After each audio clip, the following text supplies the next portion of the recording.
ওর সাথে এমন একজন মানুষকে ওখানে দেখলাম যে জীবনে প্রথমবার হয়তো সাংবাদিকদের সামনে বসার সুযোগ পেয়েছে আমার। ঢাকায় সিনেমার জনপ্রিয় চিত্রনায়িকা শাবনূর বুবলী কিছুদিন আগে তিরান থেকে শেষ করেছিলেন পিনিক কান্তিকে শিরোনামের নতুন একটি সিনেমা। কাশ জাহিদ জুয়েল পরিচালনায় এতে থেকে তার বিপরীতে আছেন অভিনেতা আদর আজাদ। এছাড়া থেকে মুক্তির অপেক্ষায় আছে বুবলির অভিনীত জুংলি সিনেমা।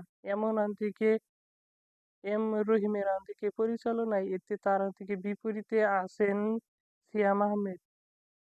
সব মিলে এই মুহূর্তে অভিনয় আর পরিবারের নিয়ে ব্যস্ত সময় পার করেছেন বুবলী। অংশ নিয়েছেন বিভিন্ন অনুষ্ঠানে ও সাম্প্রতিক এক সাক্ষাৎকারে নায়িকা বলেন, আমাদের জীবনই খুবই ছোট, তাই অহংকার করা মোটেও ঠিক নয়। আমার মনে হয় মানুষের আচার আচরণ খুবই গুরুত্বপূর্ণ। আমরা তাই মানুষ শেষ পর্যন্ত আমাদের মাটির মিশে যেতেই হবে, তাই আমাদের উচিত এমন কাজ